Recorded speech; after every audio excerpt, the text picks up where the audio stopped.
Everybody ready for the Mind Dog, the Magnificent Show? Start the clock!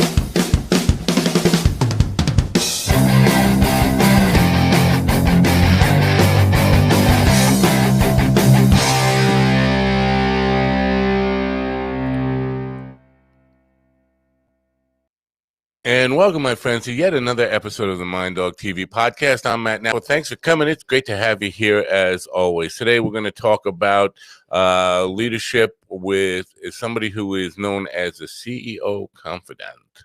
I'm very interested to have this conversation because it not only has to do with helping people better run their businesses and improve their bottom line, but a little bit about philanthropy, which I'm always interested in.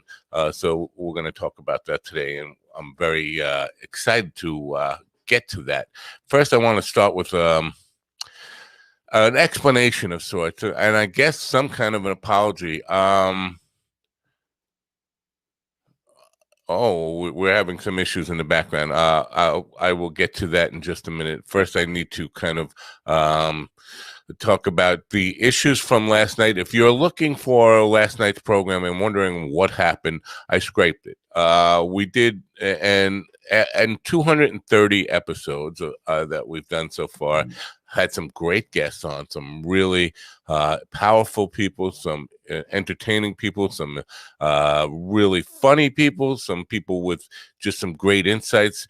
And then last night happened, and I take full responsibility for it. But my guest last night was beyond strange, weird, abusive, and a lot of other things that we won't get into. But so I decided not to create the podcast from last night's programs, and I pulled down all the video of it from the live stream so that they won't go live. So if you're looking for them, that's the explanation, and I do apologize for that. It won't happen again. We will do a much better job of vetting people like that before they get on the program, and all the responsibility, of course, falls on me. I know the guy who produced the program last night was feeling really bad about it, like it was his fault. No, it all falls on me. The buck stops here. That was my bad call, and I thought we were going to talk about his film career, the guest film career, but that did not happen. So I am aware that this kind of talk may get people curious and want to know more about it. Just know that it won't be online at all, and you won't be able to find it. We're going to try to scrape it from our memory bank. I'm going to do a couple of things here, talk about the product demo that I need to do, run my sponsor, and then I'm going to run a brief music video so I can help my guest get straightened out with his camera situation. He's in the green room right now with some technical difficulties. So while we do that, I will help him. But first, I want to talk about this stuff. This is my Vital C. If you're a fan of the program and you follow, and you're probably sick about hearing all this stuff, my Vital C is this stuff. Is Chris Burris was with me a couple of weeks ago, and he's from SES Research, and we were talking about his new product, my Vital C, that it's not really a new product. It's been out since 2013. But the bottom line is, while he was a grad student in 1991, they discovered this carbon molecule and did some toxicity testing on lab mammals, and found out that not only was it non-toxic, but it increased the lifespan of the lab mammals that were tested 90% or more, without any tumors, without any side effects whatsoever. And so it went through rigorous testing before the FDA could approve it for human consumption in 2013. And humans have been using it since 2013.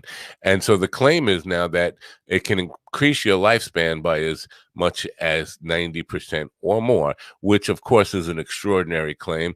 And we don't have any 140-year-old humans walking around that we can use to kind of validate that. So that's an unusual claim. And I said, I'm skeptical about it. And Chris said, well, here's the deal. Why don't you try it? I'll send you a bunch. We can try it for free. Have me back in 6 to 8 weeks, and we'll discuss your results. So I've been doing it now. Just today is my 15th day. Oh, we see my guest has got his camera worked out, so we won't have to run that music video after all. So I told him I would be willing to try this stuff and share my results. I will tell you this: I had 13 days of very positive results, and then yesterday hit and not so positive results. I was actually very burnt out yesterday, but for those 13 consecutive days, I had a lot more energy, was sleeping better. The reason I'm doing it on air is simply this, to hold myself accountable, to present it to you, so we have proof that I'm doing it every single day, so that when he comes back on October 29th, we can review the results, knowing full well that I actually did what I said I would do and try it twice a day, every day until he comes back. And so far, the results have been good, except for one day. I can't say anything about the longevity claims that are being made. Obviously, I'm not going to be trying this long enough to say, well, it's going to help me live longer. But I will tell you, it has improved the quality of life somewhat. I've been more energetic, sleeping better, and all that stuff, except for yesterday. So here goes. I'm going to do this really quick and get rid of it. The one thing, I was taking it with a shot of water, chaser. The one thing I will recommend to him when he comes back, is that we got to do something about making it taste better. You know, they can make cough syrup taste better for people who have a tough time with cough syrup. They should be able to do something with that because it's god awful. My sponsors today, FundWise Capital, a business lending platform. They're a lender matching platform that gets you the best credit lines guaranteed. You can apply online in 60 seconds or less, and there's no effect to your credit to see how much you can get. Use the funding for anything you need to start or grow your business. That's right, I said start or grow your business. If you don't have a business yet, but you got a solid business plan, they can help you get funding to get your business started. Get the best funding you can qualify for. Their strategic lending matching platform searches through hundreds of lenders to find the best possible options for your unique situation. They have hundreds of 5-star reviews on Google, Trustpilot, and Facebook, and an A+ rating with the Better Business Bureau. They provide unsecured lines of credit at 0% interest for 9 to 15 months, unsecured term loans, loans based on your income, short-term gap funding, or bridge loans. They work with real estate, startups, as I mentioned, franchises and restaurants, any kind of businesses, any kind of project. To get started, it's really easy. Just go to apply.fundwise.com/minddog. That's apply.fundwise.com/minddog. The links will be in the description as always, and I do appreciate you patronizing my sponsors. I hope I get this name right because my guest was having some difficulties, and I haven't had the opportunity to ask him the exact pronunciation of his last name. I am going to take a guess here, and if I get it wrong, I'm sure he'll correct me. Angel Ribo, known as the CEO Confidant, is an influencer, international TV host, public speaker, CEO consultant, board member, and a philanthropist.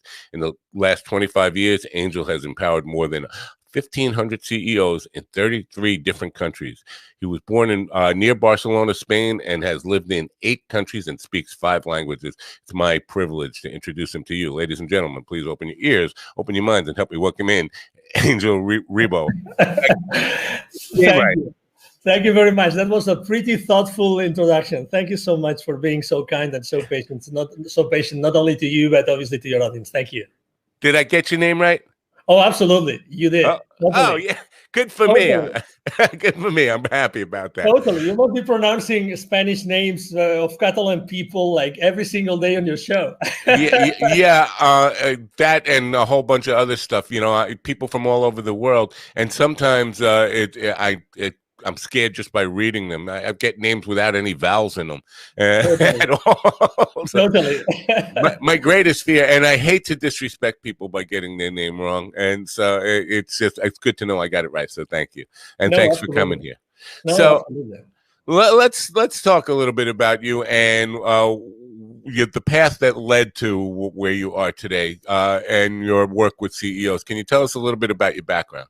Yes, absolutely. So basically, let's say since I was a kid, although my mom and dad had very humble origins, they always wanted me to learn foreign languages, and I think that was the most important thing that happened in my childhood was that I was taking French lessons because at that side of Spain we were so close to the French border that we were all learning French in the school. But also at the same time, mom and dad wanted me to take English lessons on a private academy in the afternoon, in the evening. So I started to do that, and fast forward, I found myself that I wanted to have a better, professional future, and Spain wasn't enough. Spain wasn't enough. I wanted to. I had been using my French and my English for some, clients here and there, but I said I really want to have an international career, and I decided actually to accept a job in London. And that was definitely the start of my international career, but also the start, I would say, of my business development career. So I started working for, interestingly enough, an American company based in London. And I started to serve many different customers in different European countries. I was communicating with them in French, in Portuguese, in English. I was dating a German girl at that time, so I was actually using even German. So, I was always like using different languages. And fast forward, I always was traveling. I was literally, I think I've closed business in more than 33 countries, working with this many companies. And I was always doing the same thing. So I was always helping my employers to develop their businesses, to develop like distribution channels, indirect sales models, reseller channels, these kind of things on those countries. So I always was blessed of having teams around me that were supporting my challenges, and I always was working for the kind of businesses that we were conducting. We always had to reach the C-level, so we always had to reach the high-level executives of those corporations, because actually the amounts also of the deals we were closing were pretty sizable. So, and I was doing that first from Europe, from London. I moved to Mexico, lived there for 10 years. Then I've been living in Plano, Texas for 10 years now. But always the same thing, using this international background and going to so many countries and dealing with so many people with so many different cultures, and always helping them solve their business issues using the technologies or the services at hand. Wow.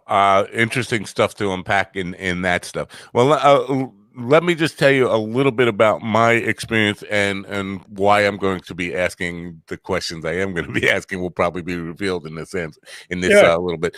I have had many careers. I've been a creative person my whole life and been involved in creative stuff, but I had a lot of opportunities or necessity to take day jobs and careers. Been a marketing director, a technical director, a junior vice president in a corporation with 27,000 employees. Spent a lot of time. Every single job I've had for the last 35 years before I took this. Now I am a CEO, but before I started doing this, my direct report was the CEO of the company. And what I found is, at least here in America, now you work internationally, so it might not be the same, and I've had probably 7 or 8 that I thought about last night, where I reported directly to the CEO, and the CEO was the most out of touch with the culture of his own company, the one who really did not understand what the people underneath them were doing, what their culture was, or what their mission really was, and what drove them. I find that to be epidemic, and with talking with business leaders on this podcast, it seems to be holding true in the United States. So why is it that I understand the CEO is the decision maker and the guy who's going to sign your check, but why is it you start there? Why not with the people who are really running the company, like the junior vice presidents and those people who really have their pulse on the company? Are you asking me why do I stop with the CEOs? Yes. Is that your question? Yes. Well, let me tell you, I don't stop. Okay. I don't stop. So, I've been working with them. I've been helping them. I have been empowering them. But, and you just answered the question. The reason is, you just said it. They signed a check. There's the board, right? There's the board. There's the CEO. There's the leadership team, right? Right. And there's this gap. Typically, CEOs and boards are pretty aligned. Okay, let's put it this way: they're very aligned. Right. There's starting to be a gap between the CEO and his leadership team. Oh my Lord, the gap between the leadership team and the rest of the company is huge. Right. So that's why, due to the fact that we had to deal with these large projects and these large amounts and everything, large dollar amounts and everything, I had to necessarily work with them to have the sign off. But the nitty gritty, the dirty work, obviously was done with the leadership team, and most importantly, with what I call the business operators, the rest of business operators. But I am totally with you. And you know what?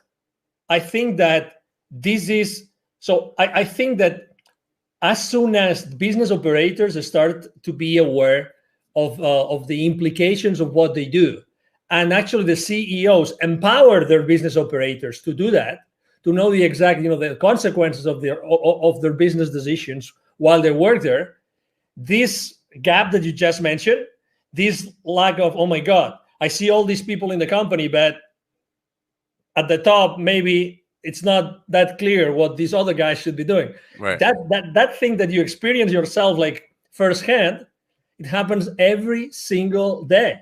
Every single day. So first identify the gaps and then do something about it. So then the follow-up question, if I may, actually, I might even ask that question to you, which is, why wouldn't the CEOs take action? Right. Why wouldn't they do it? Right. Why wouldn't they do it? So if they're already aligned, it's because maybe they think that, I have a business partner. His name is Neville Joffe. He has this amazing motto that he follows. So he calls him Nevilism. It's revenues are vanity. Revenues are vanity. Okay. That's a good one. I like that. Profits are sanity, and cash flows are reality. Okay. Yeah. Do you hear that? Yes. Okay. Absolutely. So how many? Let me ask you a question, or even let me ask you a second follow-up question. When you meet with the board, do you actually talk about revenues and market share, or rather talk about how did you make your company more profitable thanks to deploying a culture that everybody is engaged with and that keeps everybody accountable the right way? Let me emphasize that, the right way. Right. Well, I would probably, I'm not sure if I'm going to get this right, but I'm going to guess it.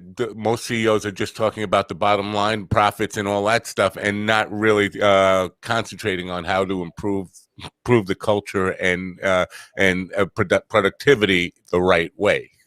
It's that famous, that very famous visual of an iceberg in which you only see the pike, you don't see the peak, of the iceberg, but what about the rest, what's going on in the organization?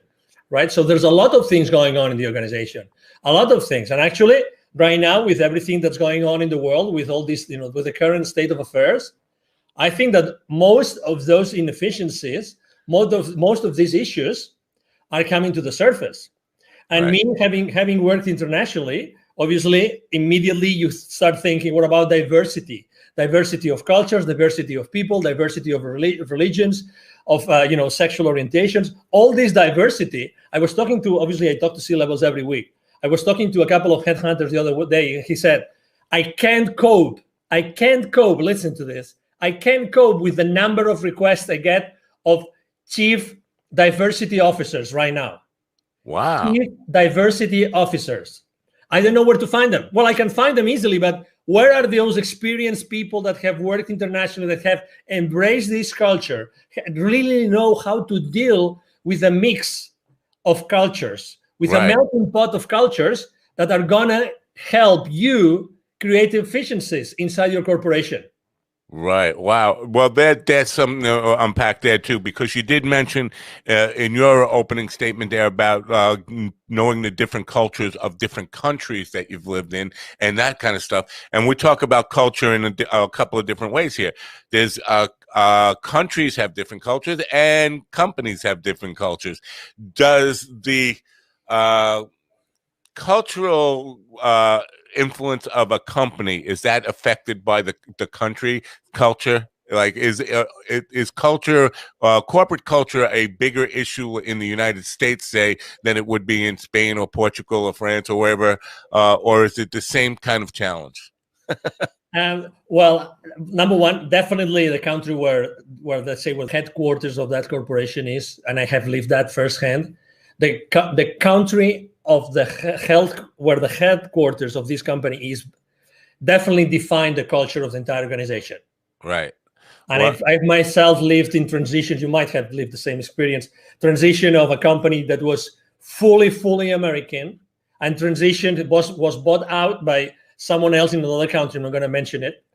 And suddenly the culture started to change, and it was coming from this other country. Was it better? Was it worse? Well, you can't tell.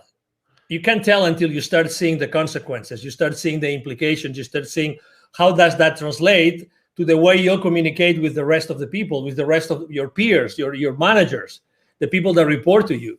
And then answering your second question, if culture is, let's say, an issue or can be a challenge in any country, or if countries have the same kind of culture creation problems as we have in the US, I would definitely say yes.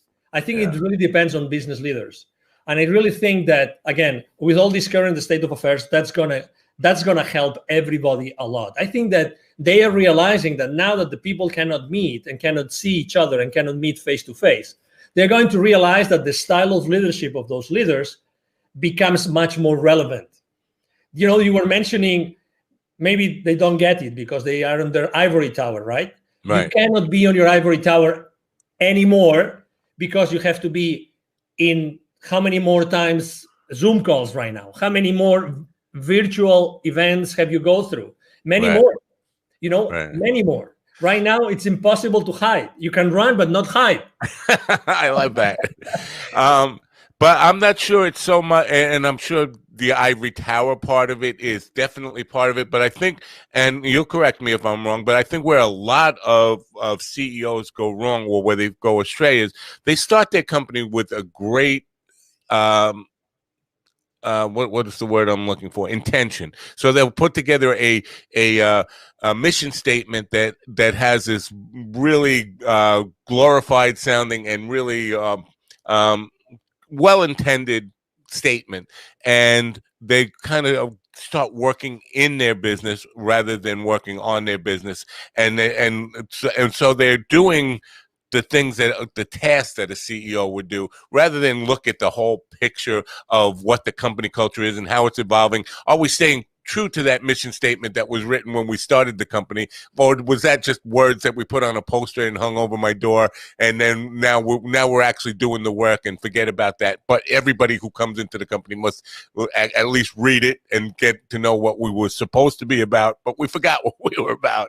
And often, and I'm going to want to get to this, there is this idea of giving back in that original mission statement that is totally lost somewhere along the line. Few years in, and you find that your mission statement doesn't match at all what you're doing, and it's just words now. I think that's a big part of it. Do you agree? And if so, how do you get them back on track to that? Picture this, right? Let's say we have a startup CEO in front of us. Okay, so it's a small company, fired up, this new concept, this new idea, they thrive over time, right? And they become this monster, right? There's 10,000 employees or company employees. One of the main differences that are lost in translation is the communication. Is the CEO still listening? Is the CEO still going around? Is the CEO still open to suggestions, open to listening? And I think that communication is one of the most important issues here. Definitely. Because are they open to receive? You know, it sounds like a self-help kind of tagline, but are they open to receive? Are they open to receive? If you start looking at you've been a CEO, you reported to CEOs, what if you started to look at all the skills of everyone at the company, all the skills, not even the work-related skills? What could you do with those to make that environment even more engaging and more creative and even more even enticing to one another? it's like helping and caring for one another. So that's what it's lost. It's lost the ability or the willingness to listen to be open to receive what the rest of the organization is telling them. That's what you perceive. That's what I perceive. I perceive the same thing. Also, let me tell you that I don't think there are good or bad CEOs, or one strategy is good and the other is bad. I don't think so. I think that it's more what the CEO does with it. What do they do with it? I've seen the same strategy work for one CEO and fail with the other. Why? How was their team following them? Right. How were the different levels of management following them? Did they know? You talk about the mission. Mission is nice, but if you asked, take any Fortune 5,000 companies, employees, take all those, I don't know, millions of employees, ask them, what's your company's mission? Would you guess a percentage? Would you guess a percentage of employees that would get their own company mission right? Probably very small. Very small, exactly. I stayed the last employer I worked for 11 years. 11 years. I was, the mission statement changed probably 2 or 3 times, maybe more throughout these 11 years. But regardless, let me tell you, I was repeating that mission statement on every single sales presentation to my clients or business partners, whatever that was. Again, do I remember that mission statement today? Right. I completely forgot. Right. So it's not only having one, it's also how the employees we are going to engage onto that mission statement. I honestly think that mission statements should be like effortlessly learned. If they are not effortlessly learned, they're not good mission statements. Sorry, I'm a little bit disruptive, so I have to tell you that. But I believe that, at the end of the day, everything is about energy. And I would rather have 100 employees that they were able to figure out what the mission of the company is, because just they see it every single day, every single conversation, every single interaction with suppliers, vendors, business partners, clients. They would breathe that every single day. I'd rather have this 10-word statement than this massive complex, it looks so nice at our, at the entrance of our factory or whatever that is. You know what I mean? Yes, I do. If you are fully engaged, nothing else really is important, because you will follow after what your leader is telling you. Right. So I just want to be clear on something. So, and I agree with what you said, but for our listeners, I want to be clear that a mission statement and culture are not the same thing, and that the mission statement should, and they're related, the mission statement should determine how the culture evolves of a company, but they're not the same thing. And so you talk about people who can't recite the mission statement, and that's very common. But I also find that many people can't identify the culture of a company. I'll give you an example of a small company I worked for, about 50 employees. That I walked through the door, and within 3 days, I could identify what their culture was, and it wasn't a good one. It was identifying problems, not identifying solutions. So everybody in the company, every one of those 50 plus employees, 52 or 53 employees, could tell you what the problem is with their job, why things aren't working, what their problems were with the customers. Nobody was talking about solutions. And when I went to the CEO and I said, you have a culture problem here, he looked at me like I had 2 heads, like, I don't know what you mean by that. And I said, well, your company's culture is identifying problem based. That's what it is. And so there's no moving forward in that. There's no solution based people here that are looking at something and saying, here's how we solve this problem. You have 50 people, and identifying problems is easy. Anybody could do that. You want people who are solution based. So that is common. So identifying being able to recite the mission statement is nice, but identifying your own company culture is even more important, don't you think? Oh yeah, I agree totally. What I was trying to say is that there's this disconnect, right? How many hundreds of thousands or millions of dollars have been spent just in our country hiring someone to come up with a wonderful mission statement? Would you agree with that? Yes. Yeah. So I guess there's a reason to do that, right? I mean, I guess there's a reason, because, we want to make sure it's the most, people get excited about it, and everybody, is behind this mission statement. But again, at the end of the day, it doesn't have a real impact in the company. But Right. I agree with you completely. I mean, culture is something which is more difficult to create. It takes time. It's built every single day with every single thing that happens inside the corporation or inside the company, even if the companies are small, and that determines your willingness to be there or not. You said you just joined, you identified the culture, you went to the CEO, you told him something. Well, let me tell you, you were really lucky, because he or she could have told you, I didn't hire you to do this. Right, right, yeah.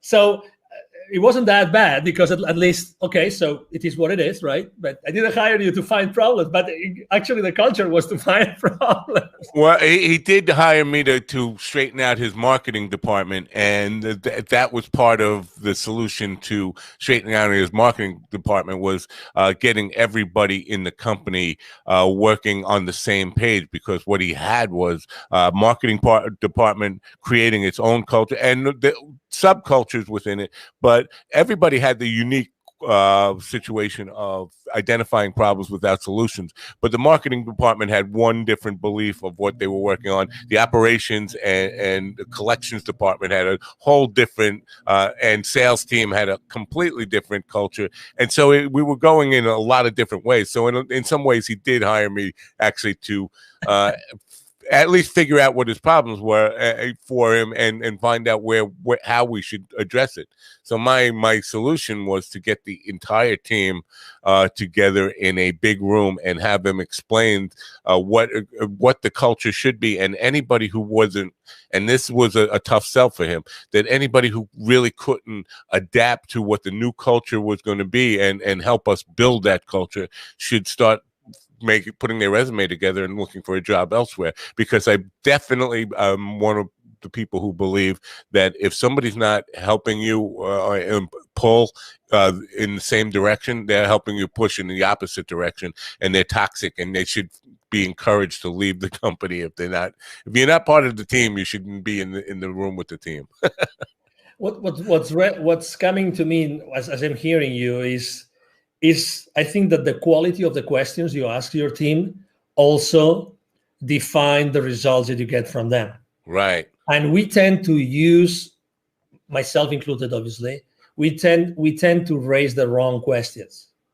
I try always to not only ask like open-ended questions, but also the how. So the how. So, okay, so we know that there are all these issues, all these cultural issues. We know there's these issues, these problems here that we have to interact with the rest of the organization. At the end of the day, marketing is it's the first stop to the world, to the audience. We want to approach them. We want to have them feel.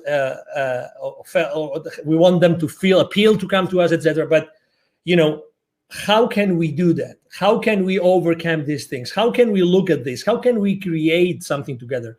And I think that's a big difference between CEO teams which thrive compared to others which struggle a little bit, which is how can we create something together? How can we create something together which is going to replace something else? And we do it taking into consideration the entire team of the company. How? No, not if, not when, but how are we going to do it? The moment that you start asking yourself the right questions, then the conversation completely changes. And I'm sure that in this particular case that you just described, which is amazing, it's really like you were extremely blessed to be at that position because you had to fix that thing, right? You were hired to do that. Right. So, oh my God, I'm sure that the lessons that you learned there were invaluable because you had to create things. You had to take these people. Okay, so some people weren't on board, other people were on board. At the end of the day, you came up with, okay, let's do this together. We're gonna do it we're gonna do it together. We're going to do it together. How are we going to do it? Everybody's going to contribute to do that. Well, I found that, and what I found in this company was, number one, the hiring practice was based on just resumes. Do they have a good resume? And that was it. So, and that can be a problem if you don't really. If you don't hire with understanding the people that you're hiring, and you're just hiring off a resume, you're going to get people who aren't in line with your culture because you haven't had that talk with them. You don't know their core values and principles, and don't know if they align with yours. And the second part of it, so they hired people without knowing their core values and principles, and once they were in the company, they would never fire or encourage people to leave if they were in fact toxic. So none of the directors or managers of the various departments ever let anybody go because of they didn't line up with the company. And the HR department happened to be run by the CEO's wife, which nepotism I'm always against. But so the HR department was never really held accountable in any way, because how can you hold your wife accountable, right? So they would their hiring practice was really, really bad. And basically, because I think hiring the right people definitely has to be more than just, do they have the skills and education? Do they have the values and principles of what our business is all about? And then comes back to the mission statement and what you want your culture to be. Yes.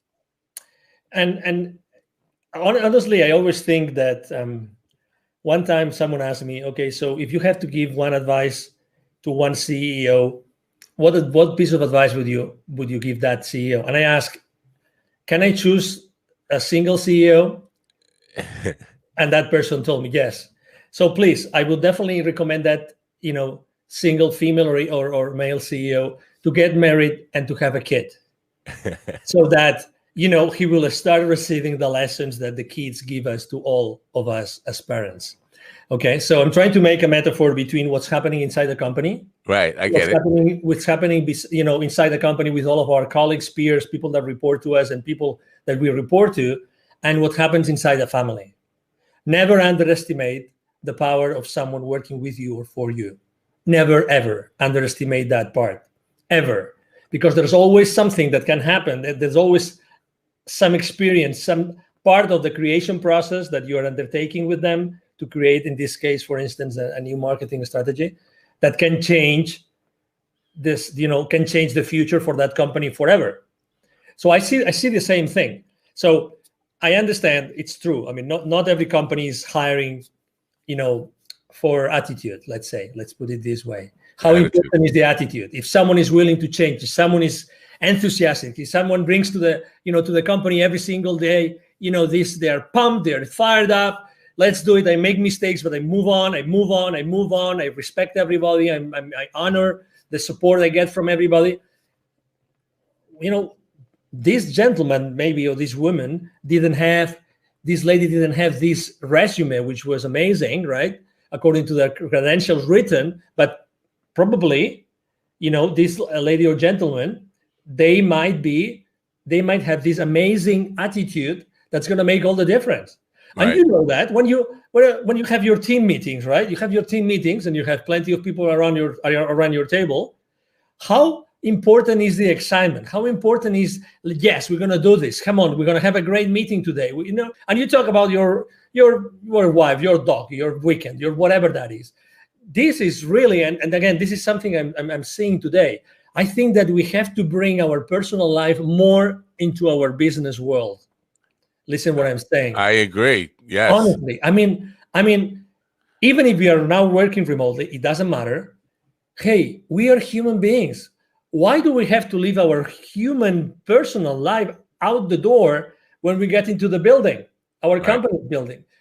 Hey, we are human beings, and I'm going to be a much better contributor to your team as much as I feel recognized and as I feel that I'm a human being that you really take consideration after, or you are considerate with me. If that happens, I'm going to give you 1,000% every single day. Why separating those two things? Why? What are we trying to accomplish? Again, I honestly think that right now there's a lot of things, there's a lot of moving pieces inside corporations. I've seen a lot of CEOs these past months, and a lot of C-level executives that they have tried to find the right place, and I'm not talking about the job. I'm trying just in the same place where they are right now. They're trying to see, okay, so what's the best thing to do right now? Right. I mean, I had to deal, probably you had too. I had to deal with the crisis in 2001 and with the crisis in 2008, 2009. I had to deal with those crises myself with my teams. So, but this one is a different thing. So people, regardless of how powerful their companies are, they're human beings, and they're still figuring out what is going to happen in the future. How are we going to have to handle this? Human relationships remotely, all these things. And I think that this is already starting to happen, which is, again, the separation between the personal world and the business world is going to be non-existent. Really. Right. It's going to be non-existent. I think that's a great bridge to the next thing that I want to talk to you about, because I know that you practice what you preach in this idea of giving back and philanthropy. And I think when you do that, when you include philanthropy as part of your company culture, you get people who have passionate about causes in their personal lives, now putting that energy of that passion from whatever the causes are into your company and help building. Can you talk about that? Totally. And not only that, because imagine that that some of your direct reports or colleagues or even supervisors, that they're going through something which is really hard for them. Right. Right now, for instance, death is on the news. Like, death is everywhere. Right. Someone that is suffering from something. So just having a reconforting conversation with someone can make a big difference. Just this small conversation, 30-second conversation. Hey, I don't know what's going on. I perceive that something is wrong. Hey, I'm here. Even if it's your boss, why not? Why not? I'm here to support you. I'm here to be there with you. So again, become more human. And to your question, I mean, the reason why I started to diligently giving back to the community was because I was traveling so much, and I was seeing so many, communities that were in a hardship, like underprivileged communities, and more importantly, a lot of kids that had to work, a lot of parents that would use their own kids to do things that they shouldn't be doing, a lot of kids outside the manufacturing plants where I would go to see the managers of those plants. I would see all those kids around those plants asking me for hey, would you buy some gum from me? Would you allow me to keep your car safe while you are inside, so you give me some pesos, these kind of things. So I was so exposed to the realities of this world, which is inequality, right? So right. You can be on the same street, and in 30 seconds of walk, you have the CEO of a multi-billion-dollar corporation, and you have a kid offering you to clean your windshield, kind of thing. So I was seeing that in Latin America all the time, like for years. For 15 years, I was seeing that all the time, until I decided to take action. And I actually had a spiritual experience that triggered my change, my transition, the moves that I made personally and professionally. And I decided to start, Wisdom for Kids, which is, thank you for reminding the audience, which is definitely the foundation that I decided to co-found together with two additional gentlemen in 2017. But the idea was created in 2015 because, why are we here? Why are we doing so many things for so many people, but how are we really making sure that this inequality, that these kids, in America, there are 170 million kids. That's data from the UNICEF 2012. 170. 81 million live in poverty. 81 million. Wow. 81 million live in poverty. Okay, so wow. I mean, that means that every time you see two Latin American kids, the likelihood of one of them being poor is high. Right now, obviously, after everything that is happening in the world, probably the amount of kids that live in poverty has dramatically increased. Of these 81 million kids, 22 million do not have access to drinking water. Clean water is a big one. Exactly. Yeah. 22 million. I mean, 22 million. Okay. How many states of the union is it? 22 million. I think 5. Yeah. Okay. So imagine. No, I mean that's that's like Yeah, it's rare. huge. You know, Yeah, it's huge. we take clean water for granted in this country, and you know it's amazing that we are in that place. But so you talk about equality and stuff, and I understand that that's a huge problem. I think what COVID has identified is, in America at least, we've been using this phrase "essentially employees" since COVID started, right?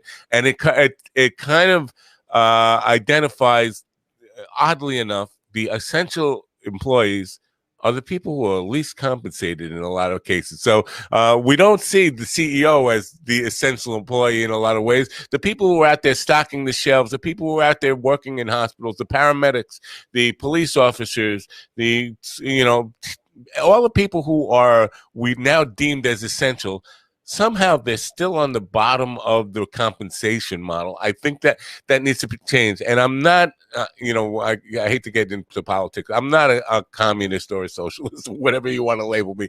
I just think we need to do more to recognize if these people are so essential, they need to be paid more, and they need to be paid a living wage, something that they can survive on and thrive on. You want to talk about that a little bit? Totally. And this is again one case, right? You're talking about one specific situation that we see here, Right. Intrinsically affecting the the COVID era. It's now October 2020, right? And again, not willing to go down any politics route the same as you, but the question is how do we bridge that gap? How do we bridge that gap? Only a few minutes ago, I heard a very famous TV host talking about a fiasco with a former guest, right? That wasn't intended. That wasn't right. The other day, I was invited to a show, and that host was at the antipodes of you. Okay, so he was trying to get me in the trenches of polarization since second one. It's like, I want you to say this, and you have to say it like this, and I want you to know your opinion. And I was all the time saying, I understand that you want to know my opinion. This is my opinion. My opinion is that someone has to be in the middle bridging, building bridges. Right. Someone has to be building bridges right now. I have my opinion as anybody else, as any other voter, but someone has to be building bridges. You and I, we're both public figures. We both have we have something to do with the world. We love to be here. We love exposure, but also because of a mission. Right. We both have a mission. We both want to do good in the world. We want to do good in the business community with the entrepreneurs, the increasing number of entrepreneurs, right now in the world. But someone has to lay down those foundations and build those bridges. And that's where people are going to find me. They're going to find me in these places where I'm trying to be compassionate with everybody. Because again, compassion, it's the same thing. Inside corporations, compassion. What is compassion? Where is compassion? What is compassion internally? Right. How do you show compassion? Even to your CEO. The difficult thing is say, no, he is an ABC. Right. Or, exactly. That's the easy way to do. But you, as someone that, you're commanding messages to the audience, right? And you're asking questions. You know that you're changing the world. You know that there are people listening to this conversation right now, and they're saying yes, or they're saying, oh, interesting. Oh, I didn't think of this that way. And then you would have served the purpose of your show and of your life, right? Right. So that's exactly what is our, I think that's our, like our commitment and our role in our lives is to really be the main characters of our lives. Be the main character of your life. Don't get sidetracked because it's so easy. Hey, take responsibility of your life in the sense that be you, be yourself, wherever you stand in the political spectrum, you name it, be yourself. Right. Be yourself. Do your own research. Stand up for what you think. Right. Be yourself. Don't allow yourself to be grabbed to the left, to the right, to the up, or to the down. It doesn't matter. Right. You know, that's why, and that's why obviously I mean every time I have the opportunity of being able to answer questions like yours, I'm so thrilled. Well, I would call what you just described being authentic. That's how I would label. Be authentic. And there is a great power in that, I think.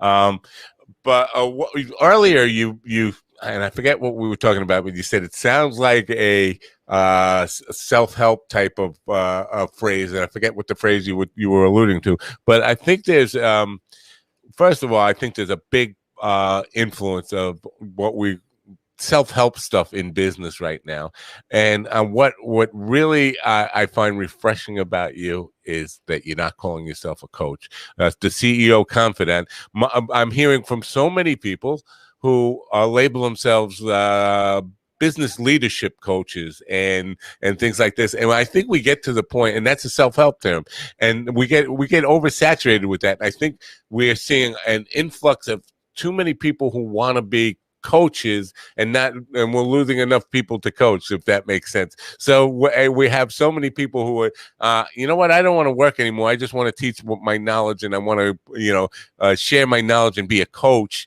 rather than actually produce anything. And I think that's a tipping point where we're kind of getting close to. So talk about why you kind of steer away from that new agey kind of language in what you do. Yeah, obviously I've made that mistake myself. I've sinned. Okay. So, all right, but yeah, not anymore. I mean, I don't call myself. Other people call me that because I was just being myself, and being authentic, and I had some other people that were following me, and I was blessed to do that the same as you, right? Right. But it's the other people who have to decide if that's a role and their concept of that of the word coach resonates, or is me, or it's not. In reality, I think that the most important thing is always to be yourself consistently, so the other people can learn and decide if they want to learn from you or they want to follow you. If they feel satisfied, they feel happy, they feel comfortable being with you or following you, let's say. So right. Are there a lot of people calling themselves coaches and maybe they're not coaches or they don't know what they do? I mean, I've been there. I've made mistakes. I've been fragile. I've done lots of things that they should have never done. And obviously a lot of people right now need to make, their ends meet, right? They have to have their ends meet, and they have to teach and everything. But I'd rather be teaching. I'd rather be teaching and training, let's say, than being coaching. Although I recognize that asking questions is the most powerful way to get into someone or something. Right. Asking powerful questions. Powerful questions. I agree. Definitely. Asking powerful questions. So, and because you are a host, so I mean, you do this every day, and you are asking me questions, obviously, that are making me think and consider my own reality from a different point of view. Right. Not everybody's able to do that, but you know that powerful questions can completely change the game at your guest's mind, but also at the way that your audience is listening to the conversation. When you are in a position, you're an entrepreneur or you are a manager or a leader, and you have a team under you, it's the power of your questions which determines the relationship you're going to have with these people and how you're going to create together with them. Yeah. The power of the questions. The power of the questions. You probably had, I don't know if you've ever co-hosted with someone, probably you have, a show. I always have a hard time doing it. You know why? Because unfortunately, my co-hosts tend to want to make very long questions, like 1 minute long questions. And I hate that.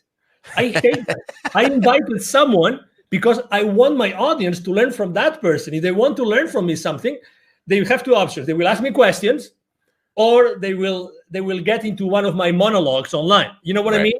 Yes, I do. I want to stay away from there, but I still want to ask difficult questions. And sometimes I get comments from my audience, the same as you probably. Oh, that was a great question. And I didn't think about that question. It was just, oh my God, when you said that, that triggered me that other thing. And then I said, oh, let's ask that.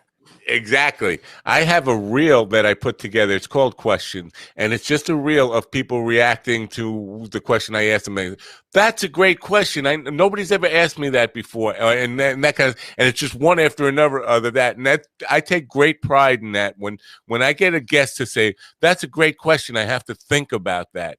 I say, I know I've done my job. I know I've done what I'm supposed to be doing here. I made them think about something rather than just route answers that you answer in every interview one after another. So I appreciate that answer.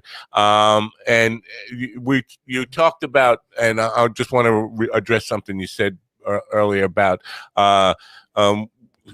empathy or sympathy or compassion is the word you use for your CEO. Somebody who was on about 2 weeks ago, I guess now, said to me that she was reading off statistics, and she said 71% of people working in America said they would take a pay cut if it meant they get their CEO fired. And I'm thinking, wow, that's a problem. That's a problem within yourself. And so instead of trying to get your CEO fired, maybe you should be asking yourself the question, how can I get the CEO to hear me and appreciate and just acknowledge that my ideas, not my input and ideas, not necessarily find a path, but I think most people just want to be heard by the CEO and understand that they know what your concerns are and have heard them and are thinking about them. Yes? Totally. When I was making this metaphor of a small company, large company, you stop listening to your people. Right. Definitely, they want to be heard. And actually, I mean, the other day I was talking to a GM of a large retail store, and she was telling me like she can reach out to her CEO, and we're talking a multi-billion-dollar company, anytime, and he would respond, even if it was a short sentence. Anytime. That's all you want. Anytime. But also, let me tell you something. I mean, CEOs are so fragile as we are. They are human beings as we are. They have had the experience they have had, and they have learned what they have learned. Okay, so I think that also compassion is a two-way street. So what if the problem is that, I don't know, this CEO doesn't have a good communication team. Maybe Right. that CEO doesn't know how to communicate properly. There's a lot of things. Again, we are in a fast world that do not allow us to stop and think. So what are the reasons why this CEO is doing that, right? So I think there's a two-way street. And again, I'm not here to defend anybody. What I'm trying to say is, I get you. oh my God, we are always burning bridges. Why not taking some more time to try to build one or try to understand the other position, which is exactly why we're not looking, we're not watching news, we're not going to social media, blah, blah, blah, whatever, Are we really making an effort? I mean, you could conduct a survey. I'll try to do the same thing. How many good friends of yours are not friends of yours anymore since COVID started for any reason? Oh yeah, probably 10. How many? Yeah. How many? Okay, Yeah. so, and I don't want to mention any name or any Right. public figure, but oh my God, we Yeah. are allowing this to happen. We Right. are allowing ourselves that to happen. And probably one of those 10 or my 10, oh my God, we've had so many great times together. Having a blast doing something, going to a game, going to a party, going to a meal, whatever. But now everybody's so entrenched that no, that's impossible. Oh, come on, give me a break. Yeah. Give me a break. Give yourself a break. If you and one of these 10 or one of these 10 and me, of my 10 and me, we were one-on-one, it would take 5 minutes to solve that difference that has made us not being as good friends as we were before. Right. So things are much more simple. So that's the same thing that happens inside corporations. You were talking about culture. It's the same thing. They don't know any better. So that's why listen, open yourself to listening. Open yourself, and the CEO can obviously open yourself to listen to other options. How can he start building a culture? And Look for the help of other, trainers, of other teachers, of other CEOs, of other people that have done this consistently with good results.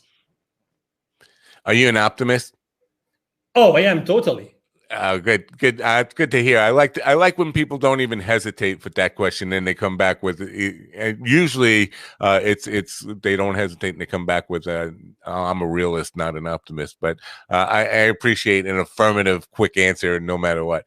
So I have your link follow up on the screen. I'm thinking that's the best way for people to Yes. find out more about you and get involved with you. Well, and it will be in the description, of course. What is the best route for people who want to know more about you or get involved with you? It'll get you involved in their business. Thank you very much. The easiest way is, you see my name here, right? Angel Ribo. So my email address is very easy. It's angel@angelribo.com, which is my first name, last name.com. Angel@angelribo.com. The link that you see here, there, hold on, there. There. Right. Exactly.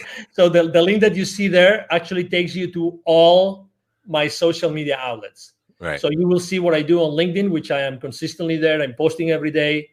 But you will also have access to my nonprofit website, to my Facebook page, to my Instagram page. I have a pretty consistent public campaign going on about really sharing good ideas that unite us all, regardless of where we stand. Good stuff. And it's a great way to end this. Angel, I thank you so much for your time and insight today. We're out of time, but I would love you to come back sometime and have this discussion and go a little bit deeper as time allows and your schedule allows. But I really appreciate your time and insight here today. And thank you so much for coming. No, thank you very much, Mind Dog, for having me here today. Yeah. And obviously, thank you very much to all the audience for having the patience of following us. And it will be obviously a pleasure to be one-on-one with you. Thank you. Great. Thanks. Bye for now.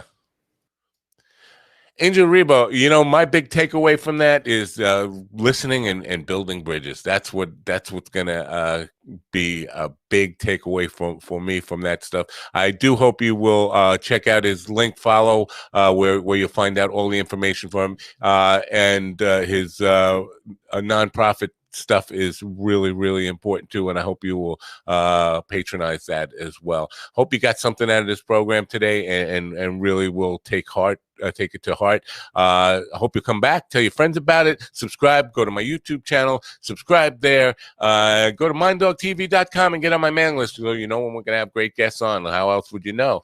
And questions or comments for me, please, info@minddogtv.com. info@minddogtv.com. Tonight on the entertainment edition at 8 p.m., I have Randall Dean, who is the email sanity expert. And you say, well, entertainment edition, why are we talking about email? Well, first of all, it was convenient to him. I won't lie. The time was just something that he could make. But I do think email, it goes beyond business. It's something we all struggle with. And so I thought it would be appropriate for the general audience to really get a hold on getting more managed email and not letting email just control our lives, but controlling the email, which is a tool for us. So I hope you'll join me then at 8 p.m. Tonight. Till then, I'm Matt Napa from the Mind Dog TV podcast. Thanks for coming. Have a great rest of your day, and bye.